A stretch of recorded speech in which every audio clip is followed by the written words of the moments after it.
बिस्मिल्लाहिर्रहमानिर्रहीम। Class 10th subject physics. Physics की new book का हम चैप्टर 14 लाइट को लेके चल रहे हैं। आज का लेक्चर नंबर 3 और टॉपिक है जी रिफ्रैक्शन थ्रू प्रिज्म।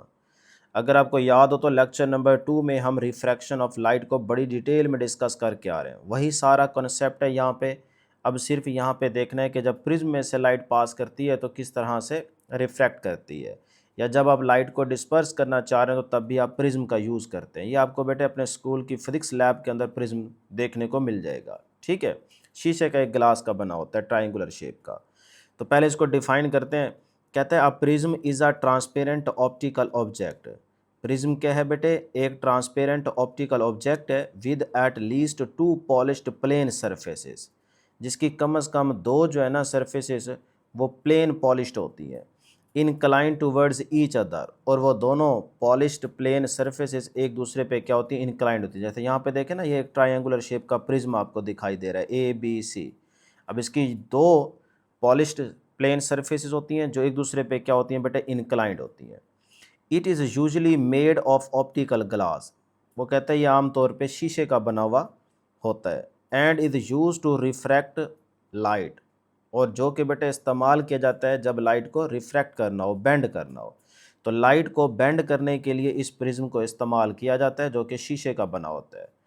तो अब आपने इसमें दो तीन बातें याद रख ली कि भाई प्रिज्म जो है एक ट्रायंगुलर शेप होती है, उसकी दो प्लेन पॉलिश सरफेसेस होती हैं जो एक दूसरे पे क्या होती है? इंक्लाइंड होती है। ठीक है यहाँ तक? और ये बेटा इस्तेमाल किया जाता है लाइट को रिफ्रैक्ट करने के लिए। तो यहाँ से यहाँ तक ये आप डेफिनेशन में लिखेंगे। ठीक हो गया? यहाँ तक क्लियर है? चलें, अब मैं आपको यहाँ पे समझाता हूँ डायग्राम से। ये थ्योरी सारी बेशक ना लिखो, ये लॉन्ग नहीं है बेटे, ये शॉर्ट और MCQ। यहाँ से शॉर्ट में ये डेफिनेशन आएगी और उसके बाद यहाँ पे एक बड़ा ही इंपॉर्टेंट MCQ है। चलें ये भी देख लेते हैं। कहते हैं in the case of triangular prism, figure जैसे यहाँ पे दिखाया गया एक ट्रायंगुलर प्रिज्म, और फिर वो कहता है 60 एंगल ईच, यानी कि जो हमारे पास प्रिज्म होता है इसका हर एंगल कितना होता है बेटे? 60 डिग्री। ये भी 60, ये भी 60, ये भी 60। तो यही MCQ अक्सर आता है कि जो ट्रायंगुलर प्रिज्म होता है इसका हर एंगल कितना होता है बेटे? तो आप कहेंगे 60 डिग्री का होता है। सही है, इसको नोट कर लें, ये MCQ के लिए इंपॉर्टेंट है। बस बाकी ये थ्योरी नहीं लिखनी क्योंकि ये लॉन्ग आएगा नहीं। तो शॉर्ट और MCQ आपने नोट कर लिया। अब यहाँ पे इसका ज़रा थोड़ा सा समझ लेते हैं कि लाइट किस तरह से रिफ्रैक्ट करती है। जैसे पीछे आप पढ़ के आ रहे हो लेक्चर नंबर 2 में, उसी तरह की यहाँ पे रिफ्रैक्शन होगी। देखो बेटा ये प्रिज्म है। अब यहाँ से हमारे पास लाइट इंसिडेंट रे आ रही है जी, PE। ये इंसिडेंट रे है PE, नाम कोई भी आप अपनी मर्जी के रख सकते हो। और यहाँ पे इस साइड पे हम एक नॉर्मल ड्रा कर लेते हैं। नॉर्मल आपको पता है परपेंडिकुलर टू द पॉइंट। तो ये इस लाइन के ऊपर अगर परपेंडिकुलर लाइन ड्रा करेंगे तो ये नॉर्मल आ जाएगा। देखें ना यहाँ पे 90 का एंगल बन रहा है। ठीक है, अब ये इंसिडेंट रे गई कौन से मीडियम से भाई? एयर वाले मीडियम से। तो एयर मीडियम से ये इंसिडेंट रे गई लाइट की, यहाँ पे जाके पहुंची, हिट करेगी, ये आगे प्रिज्म रखा हुआ है उसमें से बेटा ट्रांसमिट कर देगी, पास कर देगी। तो देखो जब एयर वाले मीडियम से ये ग्लास मीडियम में आई, क्योंकि प्रिज्म शीशे का बना हुआ है ना, तो जैसे ही इसके अंदर एंटर करेगी तो ये अपनी डायरेक्शन को क्या कर लेगी बेटा? चेंज कर लेगी। डायरेक्शन पे गौर करें, यहाँ पे डायरेक्शन ये है, और इधर देखें जब लाइट इस प्रिज्म के अंदर से पास कर रही है तब उसकी डायरेक्शन ये है। तो फिर क्या होगी? लाइट रिफ्रैक्ट हो गई, क्योंकि डायरेक्शन चेंज होगी ना, लाइट बेंड हो गई है। अब ये चेंज क्यों आया है बेटे? स्पीड के चेंज होने की वजह से, क्योंकि मीडियम चेंज हो गया ना, तो मीडियम चेंज होगा तो लाइट की स्पीड पे फ़र्क पड़ेगा। स्पीड में चेंज आएगा तो उसकी डायरेक्शन में चेंज आ जाएगा। क्लियर है? अच्छा, अब यहाँ तक पहुँच गई जी लाइट। हमारे पास प्रिज्म के अंदर है EF, तो EF तक जो लाइट है इसको हम कहेंगे रिफ्रैक्टेड लाइट। ठीक, उसके बाद जब ये इस प्रिज्म में से बाहर निकलेगी तो फिर देखें यहाँ से पहले वाली डायरेक्शन में, यानी कि यहाँ से यहाँ पे लाइट पहुँची FS, तो ये दोबारा एयर में चली गई है। तो वही कॉन्सेप्ट कि एयर से डेंसर गई या रेयर से डेंसर बोल सकते हो। तो लाइट क्या कर गई बेटे? बेंड कर गई, डायरेक्शन चेंज हो गई। फिर अब डेंसर से दोबारा एयर की बात करें, क्योंकि यहाँ पे भी तो एयर ही है ना बेटे, तो ये डेंसर है, ये रेयर मीडियम है।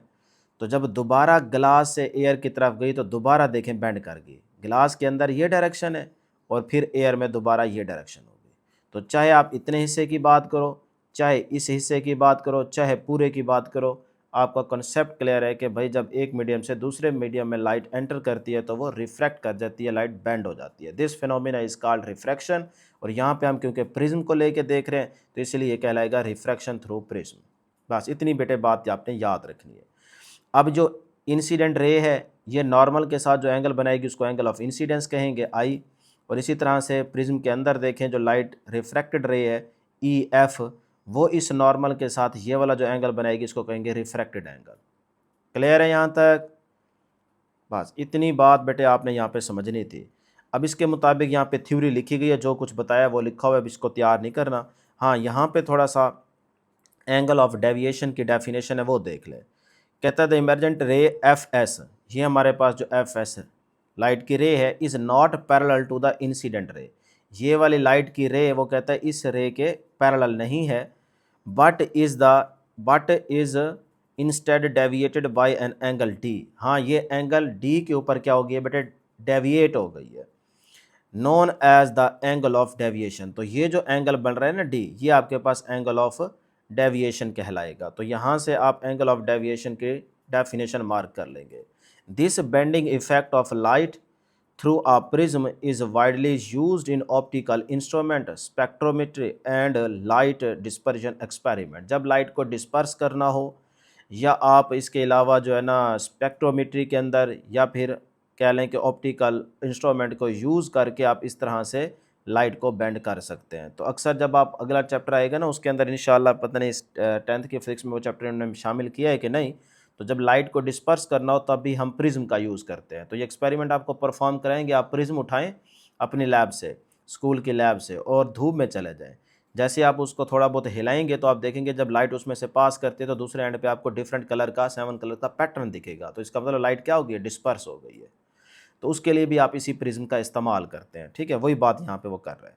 बस ये आपका टॉपिक एंड हो चुका है। नेक्स्ट हमारे पास है टोटल इंटरनल रिफ्लेक्शन।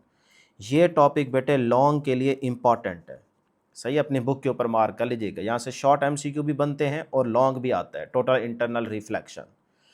लें जी, इसके लिए थ्योरी के 2 पैराग्राफ बहुत इंपॉर्टेंट है, तो ये सारा पैराग्राफ इंपॉर्टेंट है, इसको आप लाजमी बेटे एक्सप्लेन करेंगे लॉन्ग के अंदर, यानी कि ये आपने मार्क कर लेना है अपनी बुक के ऊपर। ठीक है, क्या कहता है, कहता है व्हेन लाइट, पढ़ते जाएंगे समझाते जाएंगे आपको। व्हेन अ लाइट रे is incident at a boundary between 2 different media, यानी कि 2 डिफरेंट मीडियाज आप यूज़ करें। जैसे यहाँ पे देखें, एक मीडिया ये आ गया ऊपर सारी एयर, और यहाँ पे आप कोई ग्लास का या वाटर का मीडियम यूज़ कर सकते हो। तो 2 मीडिया आपने यूज़ करने, एक का उसने रिफ्रैक्टिव इंडेक्स n शो किया है, दूसरे मीडियम का रिफ्रैक्टिव इंडेक्स कितना है जी, n2। तो यहाँ से पता चल गया कि एक मीडियम यहाँ पे है, दूसरा मीडियम ये है। क्लियर? अच्छा जी, इट स्प्लिट्स इनटू 2 पार्ट्स, तो इसको हमने 2 पार्ट्स में स्प्लिट अप कर दिया, ब्रेक कर दिया, तोड़ दिया। 1 part reflects back into the original medium, जिसे कहेंगे reflected ray, and the other part passes into the second medium, जिसे कहेंगे transmitted or refracted ray, as show in figure. ये जैसे ए वाली डायग्राम देखें ना, ये डायग्राम ज़रूर बनाएंगे और उसके साथ ये वाली 3 लाइन्स भी थ्योरी की ज़रूर लिखेंगे। अब वो कहता है देखो, इंसिडेंट रे आई एक मीडियम से, वो जब इस मीडियम की बिल्कुल यानी कि दूसरे मीडियम की जो ऊपर वाली सरफेस होगी, देखो ना ये वाली सरफेस एंड हो रही है, अब इससे ऊपर क्या है, दूसरा मीडियम है, तो ये मीडियम 1, ये मीडियम 2। तो जब एक मीडियम से दूसरे मीडियम में लाइट आके एंटर करने लगेगी तो वो कहता है इसका कुछ हिस्सा ट्रांसमिट कर जाएगा, यानी कि इसमें से पास कर जाएगा। देखो इसमें से दूसरे मीडियम में लाइट चली गई ना, तो जब एक मीडियम से दूसरे मीडियम में जाएगी तो लाइट की डायरेक्शन चेंज हो जाएगी, लाइट बेंड हो जाएगी। तो आप देख सकते हो ये डायरेक्शन गौर से देखो, सीधा जाने की बजाय ये अपनी डायरेक्शन चेंज कर गई है। वजह, क्योंकि मीडियम बेटे चेंज हो गए। एक मीडियम ये है जिसका रिफ्रैक्टिव इंडेक्स n1 है, दूसरा मीडियम यहाँ पे एयर हो सकता है तो उसका रिफ्रैक्टिव इंडेक्स n2 है। सही है, तो कुछ हिस्सा ट्रांसमिट कर जाएगा और कुछ हिस्सा लाइट का क्या कर जाएगा बेटे, दोबारा रिफ्लेक्ट कर जाएगा। तो जो हिस्सा ट्रांसमिट कर गया उसकी वजह से हम कहेंगे ये रिफ्रैक्टेड रे है, और जो हिस्सा लाइट का कुछ रिफ्लेक्ट कर जाएगा, बाउंस बैक हो जाएगा इनटू द फर्स्ट मीडियम। इसी मीडियम से लाइट गई, देखो कुछ हिस्सा लाइट का इसी मीडियम में दोबारा वापसी रिफ्लेक्ट हो गया, तो ये कहलाएगी रिफ्लेक्टेड रे, ये कहलाएगी रिफ्रैक्टेड रे। अब रिफ्रैक्टेड का नॉर्मल के साथ जो एंगल बनता है उसे हम कह देते हैं θ2, यानी कि एंगल ऑफ रिफ्रैक्शन। और इसी तरह यहाँ पे नॉर्मल के साथ जो इंसिडेंट रे का एंगल बनेगा उसे कहते हैं θ1, जिसे हम कहते हैं आई, इंसिडेंस एंगल। क्लियर। तो बस यहाँ पे क्या बता रहे हैं बेसिकली, रिफ्लेक्शन और रिफ्रैक्शन दोनों चीज़ें आपने यहाँ पे देख ली। क्लियर है यहाँ तक। चलें उसके मुताबिक ये थ्योरी की 3 लाइंस लिख दीजिएगा।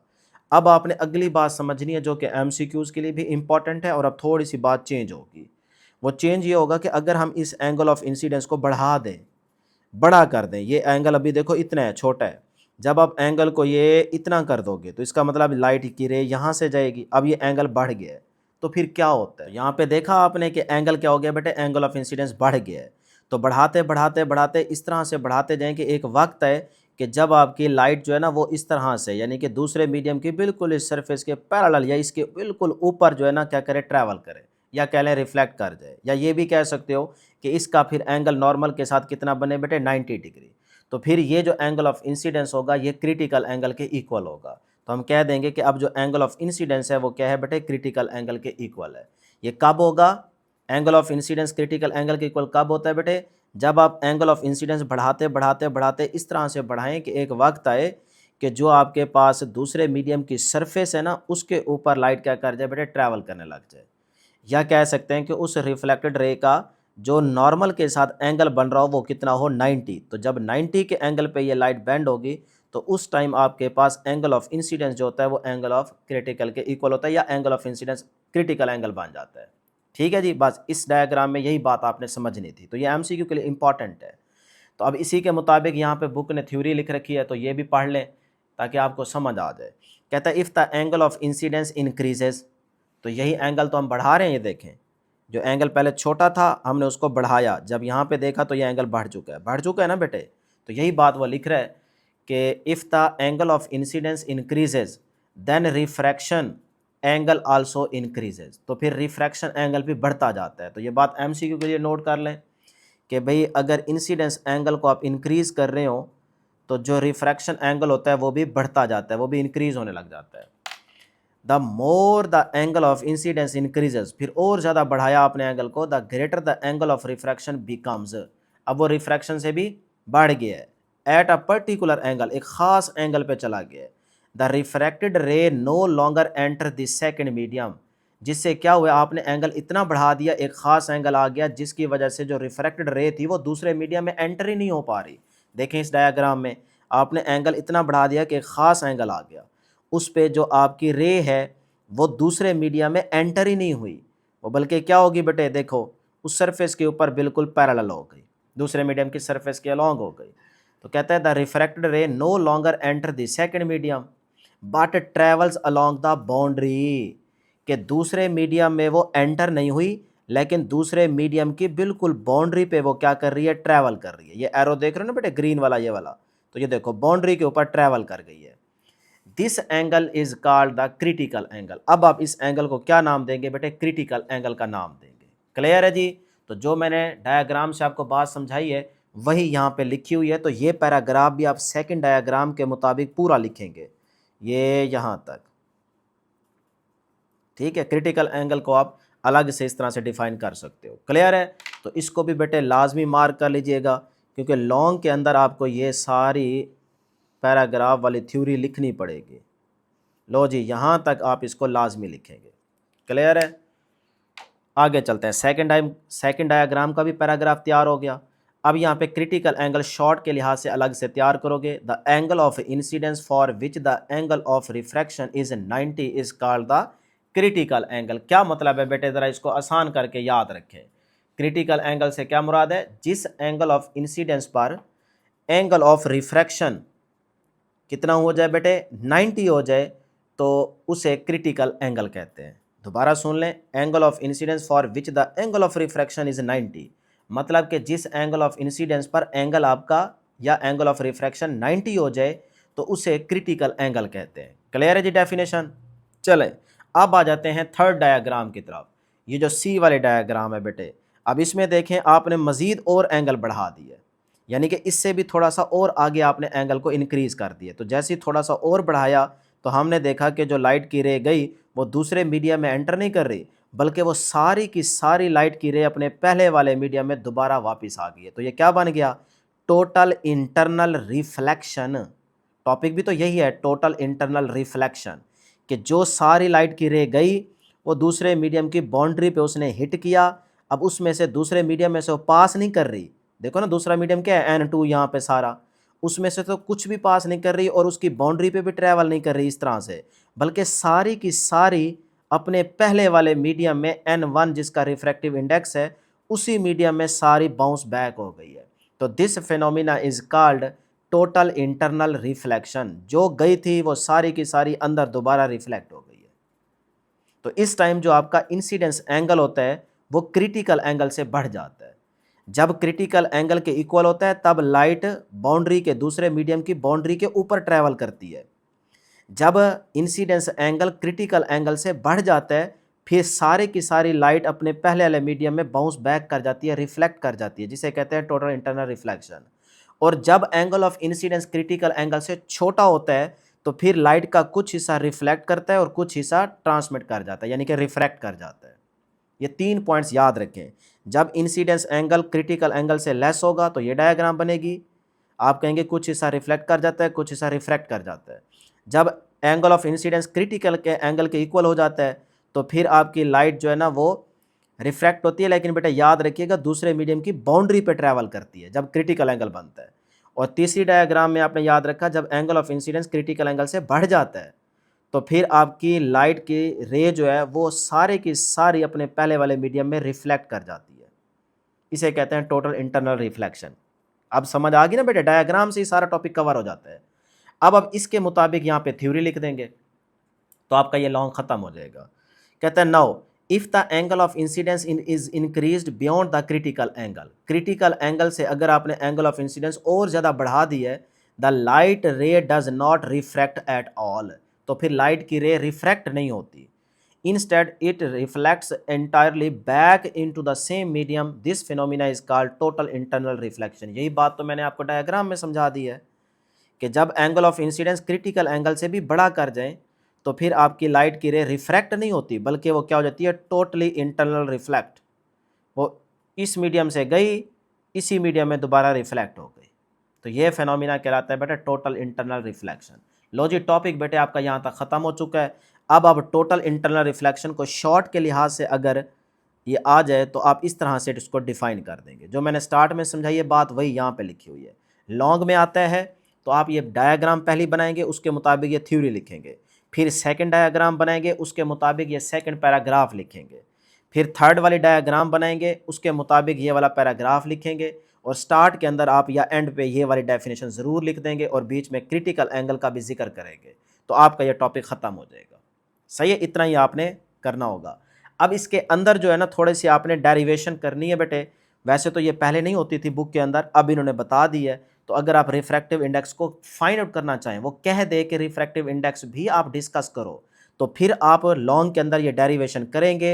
अदरवाइज़ अगर आप ये डेरिवेशन नहीं करते तब भी आपको नंबर पूरे मिल जाएंगे। लेकिन बात नोट करें, जब वो एक्सप्लेन कहे या वो कहे आल्सो डिस्कस रिफ्रैक्टिव इंडेक्स, तो फिर आपने ये वाली डेरिवेशन ज़रूर करनी होगी। समझ रहे हैं बात को बेटे? चलें, ये मैं आपको आसान है, डेरिवेशन बहुत ही आसान है। चीज़ से फार्मूला पढ़ के आ रहे हैं, उधर से आपने एन को निकालना है और कुछ भी नहीं करना।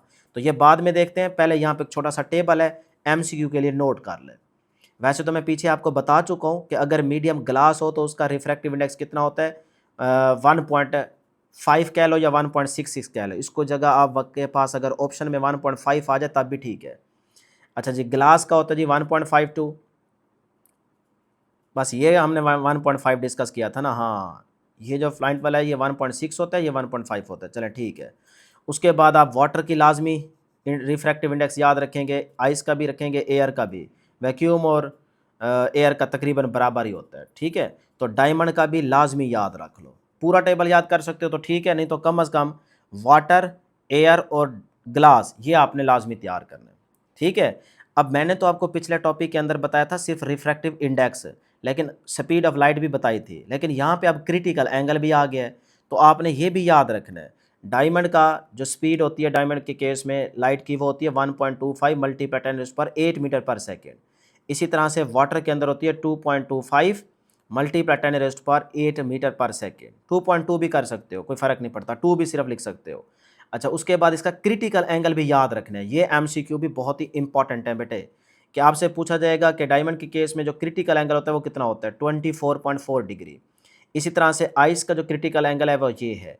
इस तरह वाटर का क्रिटिकल एंगल कितना होता है, 48.8 डिग्री। तो ये आपने लाजमी याद रखनी है, 3-4 डायमंड कर लो, वाटर कर लो, आइस कर लो। क्लियर है जी। और वैक्यूम के केस में आप अभी देख चुके हैं कि वो क्या था, 90 डिग्री। इस तरह से बेटा ये टेबल लाजमी याद कीजिएगा एमसीक्यू के लिए, अपनी बुक के ऊपर इस तरह से हेडिंग लगाएं एमसीक्यू। लो जो अब डेरिवेशन देखते हैं टोटल इंटरनल रिफ्लेक्शन के अंदर। सबसे पहले बेटे फार्मूला आप स्नेल्स लॉ का यूज़ करेंगे। तो स्नेल्स लॉ आप पिछले टॉपिक के अंदर पढ़ के आ रहे हो कि n is equal to sine I over sine R. ठीक है, तो यहाँ से देखें हमारे पास दो मीडियम यूज़ हो रहे हैं, तो हम सिर्फ एक n यूज़ नहीं करेंगे, बल्कि हमारे पास n1 और n2 होगा, दो मीडियम। तो एक मीडियम हमारे पास जिसका रिफ्रैक्टिव इंडेक्स n1 होगा, दूसरा मीडियम जिसका रिफ्रैक्टिव इंडेक्स n2 होगा। तो मैंने अभी आपको बताया था कि जो sine I over sine R के साथ या सी ओवर वी के साथ रेशो रहेगी, पिछले टॉपिक के अंदर हमने डिस्कस किया था ना, ये देखें सी ओवर वी के साथ जो रेशो रहती है वो n2 ओवर n1 रहती है। तो sine I over sine R की जगह यही चीज़ आ जाएगी, तो इधर रेशो रहेगी n2 ओवर n1। ये बात बड़ी इंपॉर्टेंट आपके साथ मैंने डिस्कस की थी। बच्चे यहाँ पे गलती कर बैठते हैं, तो आपने ये गलती नहीं करनी। सही है, तो यहाँ पे आप लिखेंगे n2 over n1 is equal to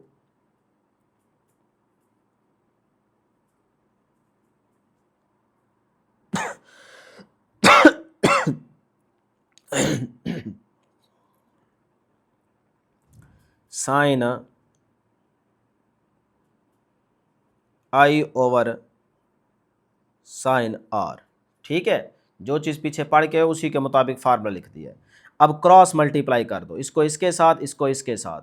तो n1 साइन आई के साथ आ जाएगा और n2 जो है ना वो साइन आर के साथ आ जाएगा। अब बच्चे क्या गलती करते हैं, वो sine I over sine R लिख के इधर से n1 ओवर n2 लिख देते हैं।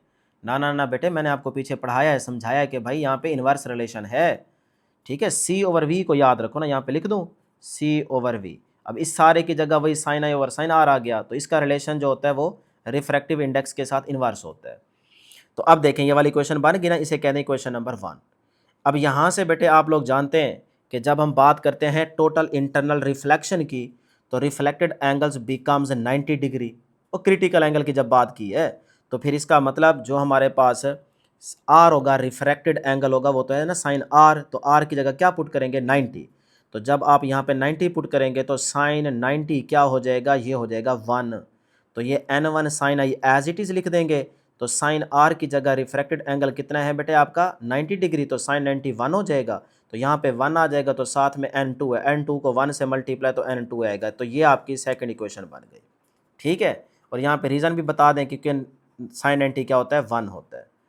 अच्छा जी, अब उसके बाद नेक्स्ट हमारे पास है क्रिटिकल एंगल। तो अब जब आप की रे जो है वो 90 के एंगल पे बेंड हो जाए, या कह लें दूसरे मीडियम की बाउंड्री पे ट्रैवल कर रही हो, तो एंगल ऑफ इंसिडेंस क्या होता है बेटे, क्रिटिकल एंगल बन जाता है ना।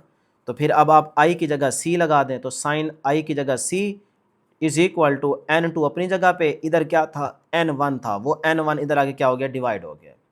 दूसरी इक्वेशन से तीसरी इक्वेशन बन गई। क्लियर। चलें, to find the critical angle. अब यहाँ से क्रिटिकल एंगल निकालो, सी अपनी जगह पे, साइन इधर जाके इन्वर्स हो जाएगा। तो ये क्रिटिकल एंगल का फार्मूला आ गया। अब इसमें अगली बात बड़ी इंपॉर्टेंट है कि ये तब वर्क करता है बेटे जब n1 क्या हो, n2 से ग्रेटर हो।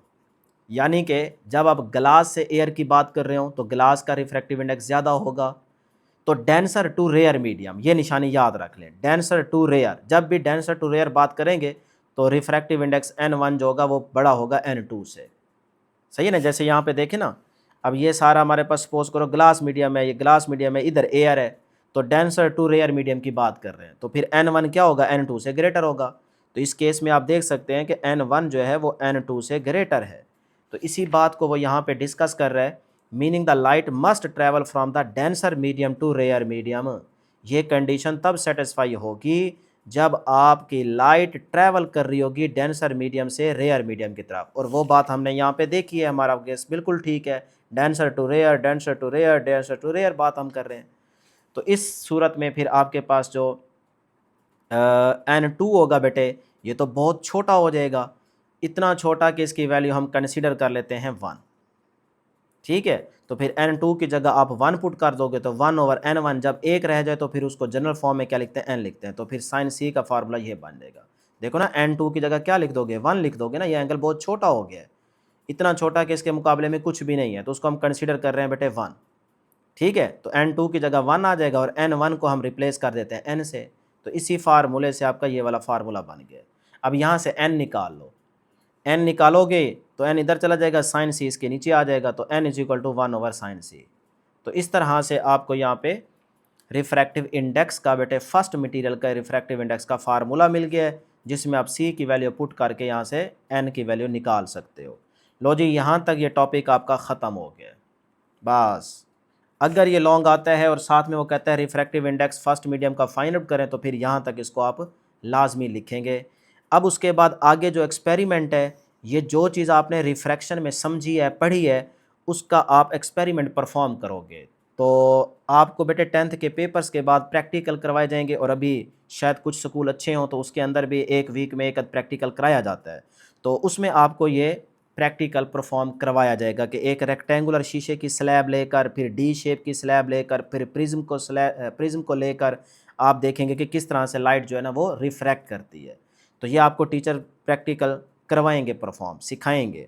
तो आपने इसमें से याद कुछ नहीं करना, ना ही इसमें से पेपर में कुछ आएगा, थ्योरी के पेपर में कुछ नहीं आएगा, ये आपका प्रैक्टिकल है। तो एक्सपेरिमेंट है, लिहाजा इसको थ्योरी के लिए तैयार नहीं करोगे, इसको प्रैक्टिकल के तौर पे तैयार करोगे। ठीक है जी, तो जब परफॉर्म करेंगे तो आपको समझ आ जाएगी, अभी आप इसको नहीं पढ़ेंगे। उसके बाद जो अभी हमने टोटल इंटरनल रिफ्लेक्शन पढ़ी है, उसका भी यहाँ पे एक्सपेरिमेंट दिया गया है, तो ये भी आपको परफॉर्म करवाएंगे। ठीक है, स्कूल वाले लैब के अंदर। नहीं करवाएं तो फिर मुझे बताइएगा, मैं कोशिश करूँगा कि आपको ये भी सारा परफॉर्म करके दिखाऊँ, वीडियो बनाऊँ एक। ठीक है, तो इसको भी आप थ्योरी के लिहाज से तैयार नहीं करोगे, ये आपका प्रैक्टिकल है, तो आप लैब के अंदर इसको परफॉर्म करोगे। जो कुछ पढ़ा है उसके मुताबिक आप यहाँ पे इसको परफॉर्म करोगे। ले जी, टॉपिक ये एंड हो गया। अब एक छोटी सी इंपॉर्टेंट एग्जांपल है 14.3, ये आप खुद सॉल्व कर लीजिएगा, क्योंकि इसमें बेटे देखें बहुत ही आसान है। रिफ्रैक्टिव इंडेक्स दिया हुआ है, आपने क्रिटिकल एंगल फाइंड आउट करना है। तो आई और आर की वैल्यू भी आपको मिल गई है। तो ये देखें, यहाँ पे मैं आपको सिर्फ बता देता हूँ सोल्यूशन के अंदर, एग्जांपल्स खुद सॉल्व किया करें, आसान होती है। देखो ना बेटे, आपको उसने दे दिया है जी रिफ्रैक्टेड एंगल 90 डिग्री और इंसिडेंस एंगल, जब आपके पास रिफ्रैक्टेड एंगल 90 हो तो इंसिडेंस एंगल क्रिटिकल एंगल बन जाता है ना, ये बात हमने पढ़ ली है। तो बस फिर आपको यहाँ पे क्रिटिकल एंगल फाइंड आउट करना है। तो अगर आप देखें तो यूज़ क्या कर रहा है जी, वाटर यूज़ कर रहा है, एक मिनट चेक कर लेते हैं, या एयर यूज़ कर रहा है। Critical angle of the water, अब वाटर का क्रिटिकल एंगल आपको ज़बानी याद है, अभी टेबल में बता के आया हूँ कितना होता है जी। यहाँ पे देख लेते हैं, वाटर का क्रिटिकल एंगल 48.8 डिग्री होता है। सही है, तो यहाँ पे आंसर भी क्या आ रहा है, देखो क्रिटिकल एंगल 48.8। कैसे फाइंड आउट करेंगे, आप डायरेक्ट फार्मूला यूज़ करें, अभी जो आपको यहाँ पे कैलकुलेट करवाया है सी का, ये देखें साइन इनवर्स n2/n1 वाला, ये भी यूज़ कर सकते हो, और यहाँ से ये वाला फार्मूला भी यूज़ कर सकते हो। सी अपनी जगह पे क्रिटिकल एंगल फाइंड आउट करना है ना, साइन इधर जाके इनवर्स हो जाएगा, तो 1/n आ जाएगा। तो वैल्यूज इसमें पुट करो, रिफ्रैक्टिव इंडेक्स वाटर का कितना है 1.33, कैलकुलेटर पे सॉल्व कर लो, आंसर ये आ जाता है। तो यार इसमें कोई मुश्किल काम तो नहीं है ना, आप माशाल्लाह सारे चीते बच्चे हैं, ये छोटी छोटी बातें मुझसे ना सॉल्व कराया करो, ये खुद कर लिया करो। ठीक है, मुझे थोड़ा मुश्किल काम दिया करो ताकि मैं उसको अच्छे तरीके से आपको एक्सप्लेन कर सकूँ। नेक्स्ट है जी टॉपिक 14.3 ऑप्टिकल फाइबर। अब बेटे इसको देख के घबराना बिल्कुल नहीं है, आसान टॉपिक है, शॉर्ट के लिहाज से इंपॉर्टेंट है। लॉन्ग बन सकता है लेकिन मुझे नहीं लगता ये लॉन्ग आएगा, इंपॉर्टेंट लॉन्ग नहीं है, वैसे बन सकता है। ठीक है, हाँ शॉर्ट इसमें से एक दो लाजमी आएंगे। एडवांटेजेस भी आपसे पूछ सकता है ऑप्टिकल फाइबर्स के, और यहाँ से एक दो डेफिनेशंस आपको कोर और क्लैडिंग की मिलेगी, वो भी पूछ सकता है शॉर्ट के अंदर। लें जी, फिर इसको एक्सप्लेन करते हैं बेटे, आसान है समझिएगा। कहता है optical fibre use the principle of total internal reflection to transmit light efficiently over long distance. ठीक है, क्या कह रहा है, कह रहा है ऑप्टिकल फाइबर जो है ये लाइट को दूर तक भेजने के लिए टोटल इंटरनल रिफ्लेक्शन के उसूल पर काम करती है। मतलब समझ आ गया ना बेटे कि ऑप्टिकल फाइबर क्या है, ऑप्टिकल फाइबर लाइट को दूर तक भेजने के लिए टोटल इंटरनल रिफ्लेक्शन, जो कि पीछे एक्सप्लेन कर चुके हैं, टोटल इंटरनल रिफ्लेक्शन के उसूल पे काम करती है। ठीक हो गया। These fibres are widely used in the telecommunication industry due to their high speed and reliability. क्या मतलब कहता है कि यही वजह है कि ये फाइबर्स टेलीकम्युनिकेशन में तेज़ स्पीड और काबिल एतमाद डाटा की तरसील के लिए बड़े पैमाने पर इस्तेमाल होती है। भाई हमने यहाँ से डाटा ट्रांसफ़र करना होता है ना इनके थ्रू, तो इसीलिए वो कह रहा है कि भाई यही वजह है कि ये जो फाइबर्स हैं या फाइबर्स टेलीकम्युनिकेशन में तेज़ स्पीड, कहते हैं ना यार हमने फाइबर का नेट लगवाया हुआ है, उसकी अच्छी खासी तेज़ स्पीड है, सुनते हो ना बेटे, तो आपको इसके बारे में अच्छी खासी इन्फॉर्मेशन है। तो वही बात यहाँ पे कर रहा है कि भी टेलीकम्युनिकेशन में तेज़ स्पीड और काबिल एतमाद डाटा की तरसील के लिए या डाटा को ट्रांसफ़र करने के लिए बड़े पैमाने पर इसको इस्तेमाल किया जाता है। आगे कहता है बेटे, an optical fibre consist of a thin hair like a strands made of glass और प्लास्टिक, यानी कि वो ये कहना चाह रहा है कि ऑप्टिकल फाइबर ग्लास या प्लास्टिक के बारीक बाल जैसे धागों पर मुश्तमिल होता है। जैसे आपके बाल है ना बिल्कुल बारीक, वो कहता है ऑप्टिकल फाइबर भी इसी तरह से ग्लास और प्लास्टिक के बारीक बारीक बालों पर या बाल जैसे धागों पर मुश्तमिल होता है। ठीक हो गया। अब इसके दो बुनियादी हिस्से हैं। कहता है it has two main parts, इसके दो मेन हिस्से हैं। एक को हम कहते हैं कोर और दूसरे को कहते हैं क्लैडिंग। अब इन दोनों को अलग अलग आप डिफाइन करेंगे और इस डायग्राम में भी इसको समझेंगे। ये डायग्राम आपने पेपर में नहीं बनानी, आपने ये वाली डायग्राम बनानी है, ठीक है, अगर ये लॉन्ग आता है तो। अब देखें बेटे कोर क्या होता है। कहते हैं the core is the inner part of that carries the light and is made of a material with the higher refractive index, यानी कि कोर वाले हिस्से का रिफ्रैक्टिव इंडेक्स बहुत हाई होता है और इसी ये बेसिकली इस यानी कि पूरे सिस्टम का इनर पार्ट होता है। इनर पार्ट को हम बेसिकली क्या कह रहे होते हैं बेटे, कोर का नाम दे रहे होते हैं, जिसका रिफ्रैक्टिव इंडेक्स क्या होता है, हाई होता है। ठीक है, तो मटेरियल का जो इनर पार्ट होगा उसको कोर कहेंगे और इसका रिफ्रैक्टिव इंडेक्स क्या होता है, हाई होता है। ये बात एमसीक्यू के लिए नोट कर लें। अब मैं इसको ज़रा डायग्राम से दिखाता हूँ। ये जी हमारे पास ऑप्टिकल फाइबर ट्रांसमिशन की डायग्राम है कि यहाँ से इनपुट सिग्नल जाएगा, आगे लगा हुआ है ट्रांसमीटर जो उस लाइट को क्या करेगा बेटे, ट्रांसमिट करेगा, सिग्नल को क्या करेगा, ट्रांसमिट करेगा। अब यहाँ पे आप देखें कि आपके पास दो चीज़ें हैं। नंबर वन क्लैडिंग, यानी कि ये जो बाहर बाउंड्री आपको नज़र आ रही है ना ये वाले, ये आपके पास क्या है, क्लैडिंग, इसको क्लैडिंग बोलते हैं। और इसके जो अंदर वाला ये वाला हिस्सा आपको इनर पार्ट नज़र आ रहा है, जिसके अंदर लाइट देखो क्या हो रही है, रिफ्लेक्ट हो रही है, ये आपके पास इनर पार्ट कहलाता है कोर। ठीक है, यहाँ पे ये बिल्कुल बाहर के अंदर बफर और ये क्लैडिंग की बाउंड्री, ये भी क्लैडिंग की बाउंड्री, और अंदर वाला जो पार्ट है इसको कहते हैं कोर। तो इनर पार्ट का जो रिफ्रैक्टिव इंडेक्स होगा उसको हम लेट्स सपोज कह देते हैं N2, और ये जो बाहर वाली क्लैडिंग है इसका रिफ्रैक्टिव इंडेक्स कह देते हैं N1। तो रिफ्रैक्टिव इंडेक्स इस कोर का क्या होता है, बहुत ज़्यादा होता है, हाई होता है, जिसकी वजह से लाइट जो है या कह लें आपका सिग्नल जो है ना वो इसी के अंदर रिफ्लेक्ट करता रहता है, महफूज रह जाता है, उसकी एनर्जी ज़ाया नहीं होती। तो हमने उसकी एनर्जी ज़ाया होने से उसको बचाना होता है, तो इसीलिए कोर का जो रिफ्रैक्टिव इंडेक्स होता है इसको हाई रखा जाता है, ताकि लाइट की जो रे है या आपका जो सिग्नल है वो सारे का सारा इसके अंदर ही ऐसे रिफ्लेक्ट करता जाए और उसकी एनर्जी ज़ाया ना हो और वो दूर तक लॉन्ग डिस्टेंस तक वो ट्रैवल कर सके। बात समझ आ गई ना। तो यही बात वो ऊपर लिखेगा। अगली बात देखें बेटे, कोर का पता चल गया। अब देखें, कहता है surrounding the core is the cladding, इस कोर के सराउंडिंग ऊपर नीचे क्या होती है बेटे, क्लैडिंग होती है। Which has a lower refractive index, जिसका रिफ्रैक्टिव इंडेक्स क्या होता है, बहुत लो होता है। And helps in total internal reflection, और इससे आपको हेल्प मिलती है टोटल इंटरनल रिफ्लेक्शन के फिनोमिना को करने की। देखें ना, इसका रिफ्रैक्टिव इंडेक्स क्लैडिंग का कम, कोर का ज़्यादा। तो आपको पता है जब यहाँ से सिग्नल आएगा तो इसका तो रिफ्रैक्टिव इंडेक्स कम है, तो ये तो इधर बाहर निकलेगी ही नहीं, बल्कि जिसका रिफ्रैक्टिव इंडेक्स ज़्यादा है उसी के अंदर ये बाउंड्री से टकरा के ऐसे अंदर ही रह जाएगी, महफूज रह जाएगी, जिसकी वजह से इसकी एनर्जी ज़ाया नहीं होगी और ये लॉन्ग डिस्टेंस तक यूज़ हो सकता है सिग्नल। ठीक है, और हम भी यही चाहते हैं। हमने शुरू में बात कर दी है कि भी ऑप्टिकल फाइबर को हम टोटल इंटरनल रिफ्लेक्शन के उसूल पे लॉन्ग डिस्टेंस तक यूज़ कर सकते हैं। ठीक है, तो वही बात बेटे उसने यहाँ पे समझाई। तो थ्योरी यहाँ तक बहुत है, ये दो कोर और क्लैडिंग की डेफिनेशंस अलग अलग आप याद रखोगे।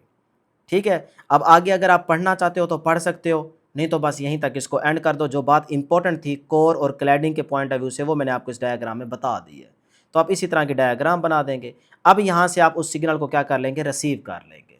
जिस तरह आपके घरों में ऑप्टिकल फाइबर का नेट आप यूज़ कर रहे हो, तो वो भी आप देख सकते हो एक जगह से ट्रांसमिट किया जा रहा है और फिर उसको फाइबर के थ्रू इस तरह से महफूज करके सिग्नल को चंद सेकंड्स के अंदर वो हाई स्पीड के साथ, हाई एनर्जी के साथ वो आप तक पहुंच रहा है। तो आप उस सिग्नल को क्या कर रहे हैं बेटे, रिसीव कर रहे हैं। तो यहाँ से आप लिख देंगे आउटपुट सिग्नल। क्लियर है जी, लेके अपने घरों तक आ जाए। तो बस ये टॉपिक आपका बेटे ख़त्म हो गया है। चलें जी ये वाली बात अगर नोट करना चाहें तो कर सकते हैं। कहते हैं कि when the light enters one end of the core, जब लाइट कोर के एक एंड से एंटर होगी, it hits the core cladding boundary at an angle greater than the critical angle. अब एंगल क्या है, क्रिटिकल एंगल से ग्रेटर है। जब इसका एंगल क्रिटिकल एंगल से ग्रेटर होगा, मतलब जब लाइट आके टकराएगी तो वो जो एंगल होगा वो क्रिटिकल एंगल से बड़ा है, ये ख़ास एंगल्स पर टकराएगी। तो फिर इसका मतलब जब angle of incidence critical angle से बढ़ जाए, ये देखें, जब angle of incidence critical angle से बढ़ जाए तो फिर रे जो है वो तो अपने मीडियम में रिफ्लेक्ट कर जाती है सारी की सारी, वो तो कहीं रिफ्रैक्ट या ट्रांसमिट तो होती नहीं है, वो अपने मीडियम के अंदर ही रह जाती है। तो हम भी तो यहाँ पे यही चाहते हैं कि कोर के अंदर ही ये लाइट रह जाए, महफूज रह जाए, ताकि हमारी आउटपुट सिग्नल बहुत अच्छी हो। क्लियर है जी, बात समझ आ गई। तो वही बात कर रहा है कि यहाँ पे जो एंगल होगा वो क्रिटिकल एंगल से ग्रेटर होगा, जो कि वजह बनता है it to reflect back into the core. ये जो रे आ रही है ये इस कोर के अंदर ही रह जाए या रिफ्लेक्ट हो जाए इसी के अंदर। ठीक है, चलें जी, ये टॉपिक बेटे ख़त्म हो गया है। अब है जी हमारे पास ऑप्टिकल फाइबर्स के फ़ायदे। तो शॉर्ट में ये अलग से भी आ सकता है, 2-3 हेडिंग्स बस याद रख लें तो अपनी वर्डिंग भी बना बनू के लिख सकते हैं, क्योंकि इस टॉपिक की आपको इन्फॉर्मेशन तो अच्छी खासी है ना बेटे। देखें जी ऑप्टिकल फाइबर्स के एडवांटेजेस, फ़ायदे। तो पहला इसका फ़ायदा देखते हैं जी, हाई बैंड विड्थ। तो हाई बैंड विड्थ उर्दू में क्या मतलब होगा बेटे, ज़्यादा डाटा की गुंजाइश। क्योंकि बच्चे उर्दू वाले भी देख रहे होते हैं तो वो यहाँ पे हेडिंग लगाएंगे ज़्यादा डाटा की गुंजाइश। ठीक है, अब इसको बेटे पढ़ते हैं। कहता है optical fibres can carry a much larger amount of data than copper wire. Copper wire का मतलब तांबे की तारें, सही है। तो उसके मुकाबले में ये लार्ज अमाउंट का डाटा जो है ना ये कैरी कर सकते हैं optical fibre. Band width means how much data can be sent over a network पर second. In today's world where we need fast internet, optical fibers are the best choice because they support high speed data transfer। क्या मतलब है, आसान भाषा में इसको याद रखें कि भाई ऑप्टिकल फाइबर्स एक वक्त में कॉपर के तारों की निस्बत कहीं ज़्यादा डाटा लेकर जा सकती है। यहाँ तक ये मतलब बन गया। आगे है आपके pass band width means how much data, यानी कि इससे मुराद ये है कि पर सेकंड कितनी मालूमात मुंतकिल हो सकती है। देखो ना, पर सेकंड कितनी मालूमात मुंतकिल हो सकती है। इन टूडेज़ वर्ल्ड, यानी कि आज के दौर में तेज़ स्पीड इंटरनेट की ज़रूरत के बाइस ऑप्टिकल फाइबर्स बेहतरीन इंतखाब है। हर बंदा यही चाह रहा है कि यार ऑप्टिकल फाइबर, क्योंकि उसको नेट की स्पीड ज़्यादा चाहिए, हाई चाहिए, ऐसे ही है ना।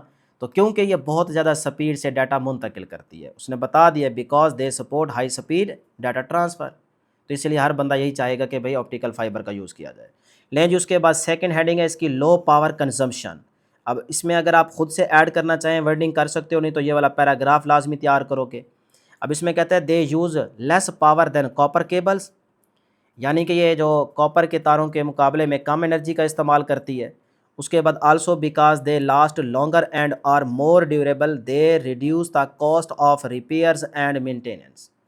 क्या मतलब कि भी मज़ीद ये है कि ज़्यादा पायदार होती हैं ये जो ऑप्टिकल फाइबर हैं, जिसकी वजह से मुरम्मत और देखभाल के अखराजात भी इसके कम हो जाते हैं। अगर कॉपर की वायर यूज़ करेंगे तो उसके अखराजात भी बहुत ज़्यादा है, आए दिन कोई ना कोई मसला बन जाता है। लेकिन इसके अंदर ये है आपको सबसे बड़ा फ़ायदा कि एक तो एनर्जी कम इस्तेमाल करती हैं ये, और दूसरे नंबर पे क्या है बेटे, इसकी देखभाल बहुत आसान हो जाती है, जिसमें इसकी मुरम्मत या कोई ख़राबी हो जाए तो उसके अखराजात भी आपके कम होते हैं। तो इसीलिए इसका यूज़ करना बहुत अच्छी बात है। उसके बाद है नंबर 3 पे बेटे फास्टर स्पीड। तो नाम से ही आपको पता चल गया कि इसकी स्पीड बहुत ज़्यादा हाई है। तो ये बात हम पहले भी कर चुके हैं, दोबारा यहाँ पे करना चाहें तो इसको पढ़ सकते हैं। मैं आसान भाषा में बता देता हूँ आपको, ठीक है, कि ऑप्टिकल फाइबर्स में डाटा जो है ना ये लाइट की शक्ल में सफ़र करता है। ये बात ऊपर भी कर चुके हैं, यहाँ पे दोबारा कर रहा है कि लाइट की शक्ल में ये सफ़र करता है। उसके बाद आगे कहता है कि जो तकरीबन जो है ना स्पीड ऑफ लाइट के बराबर होता है। अब स्पीड ऑफ लाइट जो है वो आपको पता है कि 3 × 10⁸ मीटर पर सेकंड होती है। इतनी वैसे होती नहीं है इसकी, लेकिन तकरीबन इसके बराबर नियरली इक्वल टू, सही है ना। तो एक जगह से दूसरी जगह मुंतकिल होती है। अब ये मालूमात बहुत तेज़ी से क्या कह रहा है, this allow data to more quickly, ये मालूमात बहुत तेज़ी से एक जगह से दूसरी जगह ट्रांसफ़र होती है। Then the electrical signal in copper wire, किसके मुकाबले में बेटे, इलेक्ट्रिकल सिग्नल्स के मुकाबले में कहीं ज़्यादा तेज़ी के साथ ये एक जगह से दूसरी जगह ट्रांसफ़र होती है। उसके बाद नंबर 4 पे है जी लॉन्ग डिस्टेंस ट्रांसमिशन। अब इसके नाम से भी आपको ज़ाहिर हो रहा है कि भी काफ़ी दूर तक आपके सिग्नल को ये लेके जा सकती है और उसमें एनर्जी का ज़ाया भी नहीं होता। तो ये बात तो हम पीछे करके आ रहे हैं। लें जी फिर यहाँ पे लॉन्ग डिस्टेंस ट्रांसमिशन में क्या कहना चाह रहा है कि optical fibres can carry data across very long distance with out the losing signal quality, इसके सिग्नल की क्वालिटी भी ख़राब नहीं होती और ये लॉन्ग डिस्टेंस तक आपके डाटा को ट्रांसफ़र भी कर लेता है। तो आसान अल्फाज में या अल्फाज के अच्छे चुनाव में आप ये कह सकते हो कि ऑप्टिकल फाइबर जो है ना लंबे फासले तक सिग्नल की क्वालिटी को बरकरार रखती है, कायम रखती है। इस वजह से इन्हें समंदर के अंदर बिछाई जाने वाली cables and connections between the continents, यानी कि इनको समंदर के अंदर बिछाई जाने वाली केबल्स और बरे आज़मों के दरमियान राब्तों के लिए इस्तेमाल किया जाता है। एक बरे आज़म से दूसरे बरे आज़म तक का जो राब्ता होता है वो भी इनके थ्रू आप आराम से कर सकते हो। ठीक है। उसके बाद लास्ट हेडिंग है हमारे पास रेजिस्टेंस टू इलेक्ट्रिकल इंटरफेरेंस।